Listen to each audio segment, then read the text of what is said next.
در برنامه این هفته دعوت کردیم از یک میهمان ویژه، فهیم، فرهیخته و خردمند، کسی که مسائل و مشکلات نظام رو با سرانگشت تدبیر و علم و حلم حل میکنه. شرمنده اخلاقت هم که چیزی نیست. حاج آقا گلپا جونیور، فرزند برومند حجت الاسلام گلپایگانی، رئیس دفتر مقام عظما. با سلام خدمت شما عرض کنم که بنده هم خیلی خوشحالم از اینکه تونستم تو برنامه شما شرکت کنم و با تشکر از دعوتتون. جلو غریبه چیزی بهت نمیگم ولی آخر برنامه وایسا بهت میگم ناکس. پلو خوردن با ماست، سینه زدن تو بیت ولایته. میخوام به آقای روحانی بگم خجالت بکش. این عظمای فلک زده رو ضعیف گیر آوردی، مثل کلاغ نشستی رو کله‌شو نوک میزنی. تو این برنامه میخوایم به همین موضوع بپردازیم. یک موضوع خیلی مهمه، استعفای 3 تا وزیر روحانی که نه اومدنشون با اجازه عظما بود نه رفتنشون. معلوم نیست وسط عظما تو این مملکت چه کاره. فکر کنم یه موضوع دیگه هم شما جا انداختین، اونم موضوع حاج سعید طوسیه که کلا امنیت رو از بیت مقام عظما رو بوده و رفته. میگن همیشه مارگزیده از ریسمون سیاه و سفید میترسیده، اما الان کل اهل بیت مقام عظما از ریسمون طوسی میترسن. اهالی بیت ولش کن بابا، من خودم 2 هفته است که اون طرفا دیگه آفتابی نمیشم از ترس. منم خودم از وقتی که این موضوع رو شنیدم 4 ستون بدنم همچی بلرزه ها، چه برسه به اون مقام عظمای بدبخت نفهم که نفهمید وزیرا کی رفتن کی اومدن. اونم از اون پیام انتخاباتیش که هیچکی به کشکم نگرفته. آقا جون قربون شکلت برم. اونم از اون داستان جان حاج آقا یه دقیقه صبر کن. آی دکتر شما یه چیزی نمیگید؟ راست میگی. تو رینگ بوکس دیدی یکی که میفته گوشه رینگ گیر میفته، پک و پوزش میره زیر رگبار پشت طرف، داور میاد یه اینجوری میکنه وسطش حائل میشه، میگه دیگه بس نزن، فکش آوردی پایی. در دیزی واضحه. یا گربه کجا رفته؟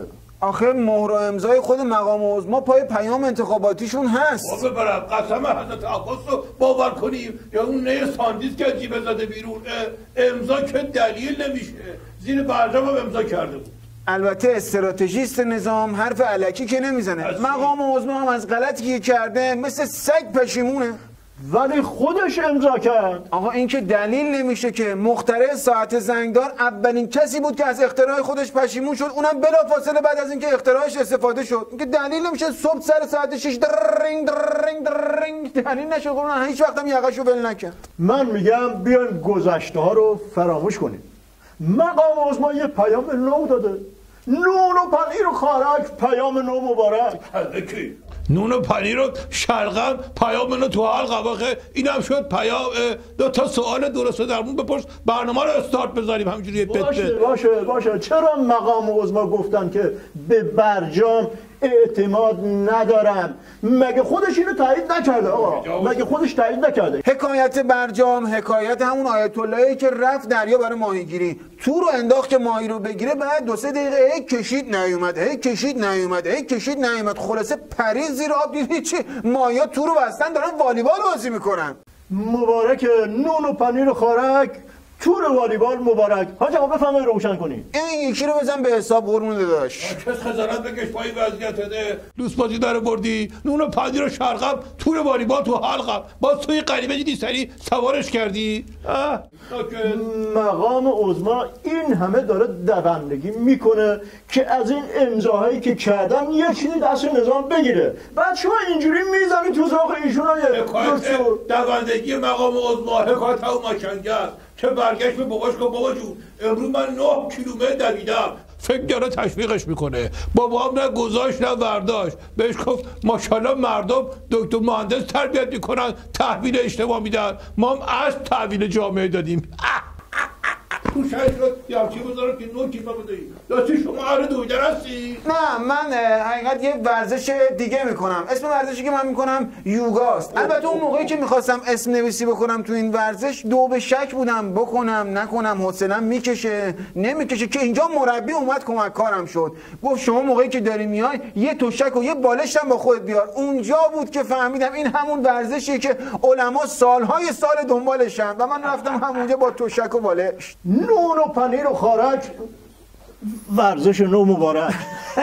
حاج آقا ما تو این برنامه دنبال یه راه حلی برای نجات جون مقام عظما از این مهلکه هستیم که توش گیر افتاده. شما خودتون تجربه ندارین که تا حالا جون کسی رو نجات داده باشین؟ والا چرا، یه تجربه خیلی خوبی دارم. یه بار جیرینگی ولی سهواً 10,000 تومان دادم به یک گدا. انقدر خوشحال شده بود که داشت از خوشحالی میمرد. سریع 10,000 تومان رو گرفتم که اتفاقی براش نیفته. روشنه یا قربون آقا 10,000 تومان رو بدم به خودت. آیه دکتر، سوال بعدی اینه که همونجوری که مقام عظما تو پیامشون اشاره کرده بودن، حرف ایشون و مسئولون نظام رو هیچ کس نمیخونه. از این بابت ایشون دل پرخونی داره. آیه بله، تازه اونم که تو ظاهر فوش نمیدن بدتر از بقیه، همشون یه جوره. مرحوم بابوی همیشه میفهمودن بازم بهادر عرض کردم، بله میفهمودن که باباه به دخترش که پاشو یه لیوان آب بیار برای بابایی. دختر برگشت که ول کن بابا دارم تلویزیون تماشا میکنم حالش نیست. دختر کوچیک‌تر برگشت که بابا ولش کن این خیلی بی‌ادبه، احترام بابا رو نگه نمیداره، خودت پاشو برو بخور یه لیوان واسه من بیار. روشن شد یا چی بذارم که با یه لیوان آب واسه من برگردی. خب این از راه حل دکتر. شما که از نزدیک با مقام عظما محشورید، چه راه حلی رو پیشنهاد میدین آیه حجت الاسلام؟ مرحوم حاج سید مصطفی بلقیسی باغوردانی فرزند مرحوم باغچه‌وردانی فرمودند یه روز یه معلمی وایساده بود، معلم تاریخ، نگاه کرد ته کلاس دید یه قد بلنده وایساده، گفت تو بگو ببینم ناصرالدین شاهو کی کشت؟ طرف یه نگاه کرد گفت نمیدونم.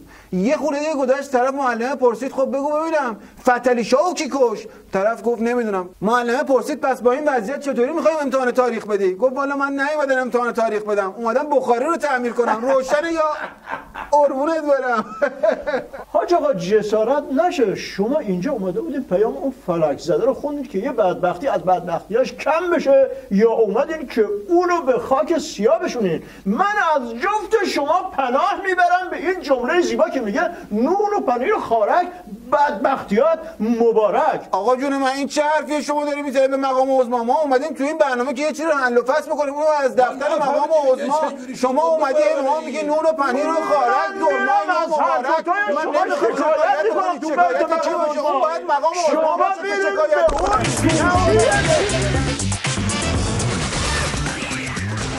با سلام خدمت شما عرض کنم خیلی خوشحالم از اینکه تو برنامه شما شرکت کردم و تشکر از اینکه بنده رو دعوت کردین به این برنامه خوبتون.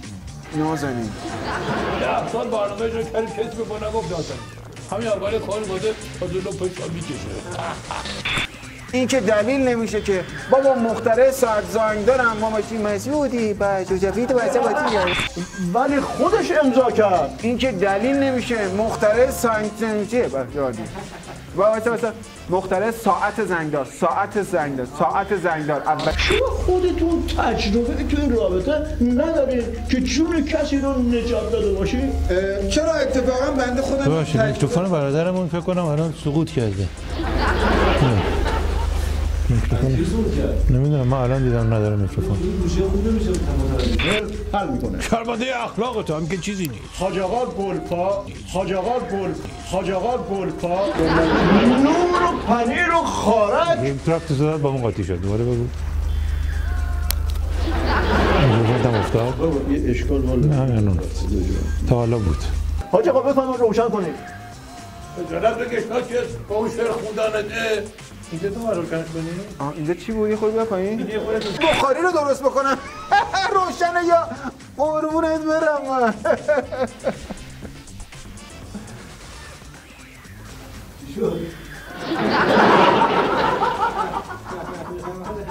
پرونته. پرید زیر آب دیدی چی؟ مایا تو رو بستن دارن والیبال بازی میکنن. آنا